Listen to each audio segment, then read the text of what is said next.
আসসালামু আলাইকুম রহমতুল্লাহ। রান্নারানি আফরোজা নতুন আরও একটি রেসিপি দেখার জন্য স্বাগত জানাচ্ছি। আজকে আমি রান্না করব আমার আম্মুর পালিত মুরগি। আমি আমার পছন্দ মতো ভুনা করব। আমার কাছে ভীষণ ভালো লাগে ঝোল ছাড়া ভুনাটা। কার কার কাছে ভালো লাগে কমেন্টস করে জানাবেন। তো রান্না করার জন্য মূল রেসিপিতে চলে যাই। আমি চুলার মধ্যে কড়াই বসিয়ে দিয়েছি তেল, দিয়ে দিলাম পেঁয়াজ কুচি। তেলটা অবশ্যই সরিষা তেল ছিল। সরিষা তেল দিয়ে রান্না করতে কে কে পছন্দ করেন অবশ্যই কমেন্টস করবেন।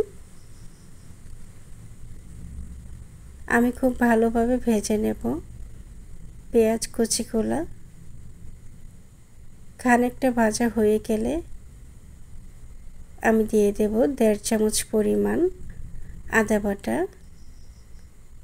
1.5 চামচ পরিমাণ রসুন বাটা দিয়ে একটু ভেজে নেব পেঁয়াজের সাথে। ভেজে আমি একটু পানি দিয়ে দিলাম স্বাদ মতো লবণ, 1.5 চামচ পরিমাণ হলুদের গুঁড়া, 2 চামচ পরিমাণ মরিচের গুঁড়া দিয়ে একটু মিক্স করে নিলাম। এই পর্যায়ে আমি দিয়ে দেব 1.5 চামচ পরিমাণ ধনিয়া গুঁড়া, 1 চামচ পরিমাণ জিরা গুঁড়া দিয়ে ভালোভাবে নেড়ে চেড়ে মশলাটা সুন্দর করে কষিয়ে নেব। কষানো হয়ে গেলে আমি মাংসগুলো দিয়ে দিচ্ছি। মাংসগুলো দিয়ে আমি নেড়ে চেড়ে মিক্স করে কষিয়ে নেব। পুরো মাংসটাই আমি ভুনা করব, কোনো পানি দেব না। পানি ছাড়া মিডিয়াম আঁচে মাংসটা ভুনা করব। এভাবে ভুনা করলে খেতে দারুণ টেস্ট লাগে। আমার কাছে মাংস ঝোল ভালো লাগে না, এভাবে ঝোল ছাড়া কষিয়ে ভুনা করলে অনেক বেশি টেস্টি হয়।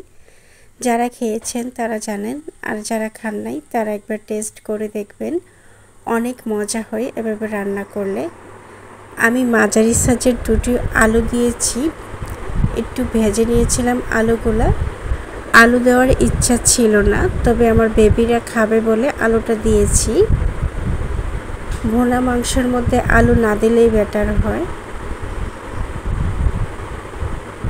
তো আমি মাংসটা কষিয়ে প্রায় আধা ঘন্টার মতো কুক করব। আমার রান্নাটা প্রায় হয়ে এসেছে, চুলাটা অফ করেই দেব। রান্নাটা অনেক লোভনীয় হয়েছে খেতে এবং অনেক বেশি টেস্টি হয়েছিল। আমার রান্না যদি আপনাদের কাছে ভালো লাগে অবশ্যই লাইক কমেন্ট শেয়ার করবেন বন্ধুরা।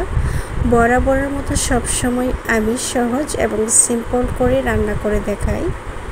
আজকের মতো আল্লাহ হাফেজ বন্ধুরা।